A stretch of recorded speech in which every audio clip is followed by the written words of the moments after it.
years, a terror group operating in northeastern Syria was marketed as a democratic force, a so-called partner of the West that also pledged to serve and protect Syrians. What do you want to call yourself besides the YPG?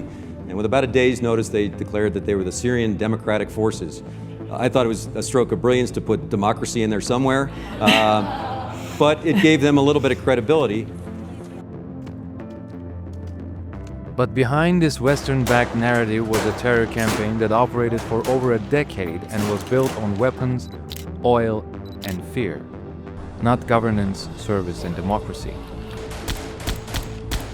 This campaign of terror, fought under the guise of fighting Daesh, brought nothing but destruction to Arabs, Turkmens, and Kurds in northern Syria.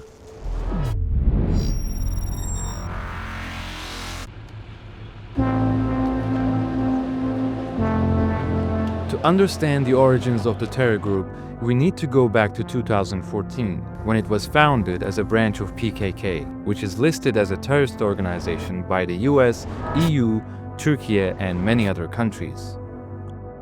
They formally called themselves the YPG, who the Turks would say equated to the PKK. You're dealing with a terrorist enemy of mine. How can you do that ally?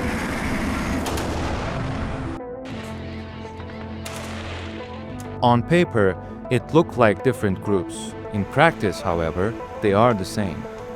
طبعا أنا ذكرت عبارة عن اسم، هي أولا قوات بس بالتسمية هي قوات سورية، وإنما القيادة بالكامل هي قيادة كردية تتبع لحزب العمال الكردستاني. YPG came out of various derivatives of PKK. SDF came out of various derivatives of YPG.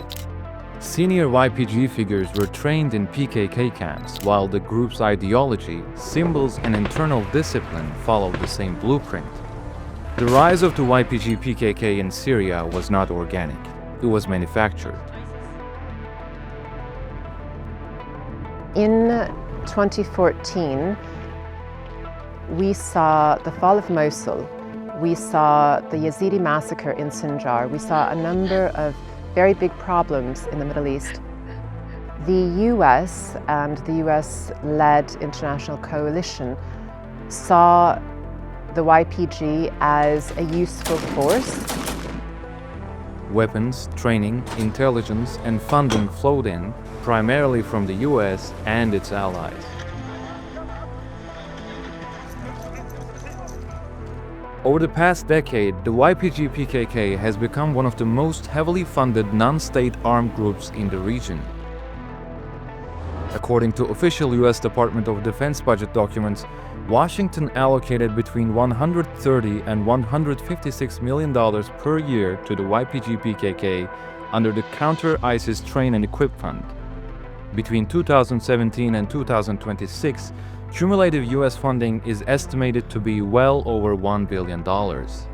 Europe has also funneled millions into Syria through stabilization and local governance programs, many operating in areas under YPG control. All this money was neither used for the good of civilians on the ground nor as aid. The money and resources instead went to military financing. But was it really used to fight Daesh? Not really. But just so you understand, the Kurds were paid tremendous amounts of money, were given oil and other things. So they were doing it for themselves, more so than they were doing it for us. They're willing to release people who they previously said were their worst enemies for their own reasons, to keep control even over a small amount of territory for whatever reason. But it does not seem, of course, that they want the best for the population if they are willing to release terrorists. It is also true that they made use of ISIS for tactical reasons. They put the people who were with ISIS in control in some form. They allowed them into the mukhabarat, the intelligence services and so forth, and also to have command and at the checkpoints and such.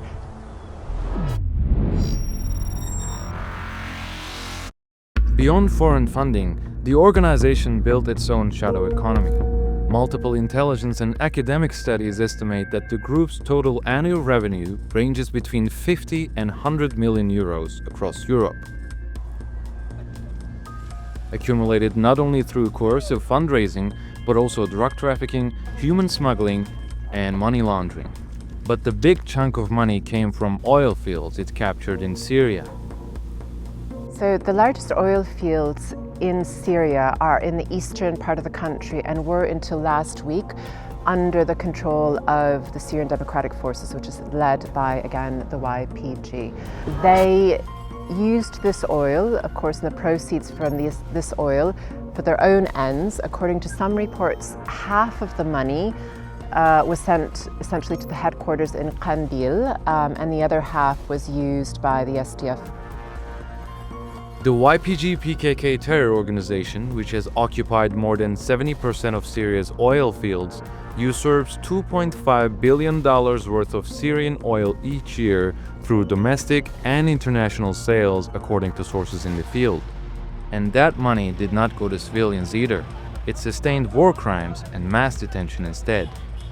We do know that when I've been there multiple times to Deres, or also in these days, I was there this past week, just directly after the territory was taken by the central government. What we see is essentially dilapidated buildings. There's almost no rubbish collection. Schools, very few schools, and they're quite bad. According to the local population, many people stopped sending their children to school years ago because they simply didn't learn anything. In terms of services, the SDF did not provide almost anything to the population, and it is, again, a very oil-rich area. The Arab majority areas of the part under their control, of the part of the country which was under their control until these past days, has the most oil in Syria. So clearly they were using it for something, and it wasn't for the local population. That much we know. A 2024 Amnesty International report found the YPG PKK was holding more than 56,000 people in custody, including 30,000 children across at least 27 detention sites and 2 camps. Detainees were held in inhumane conditions and subject to torture, including beatings, electric shocks, and gender-based violence. Thousands were forcibly disappeared, women were separated from their children. This is where the terror money went.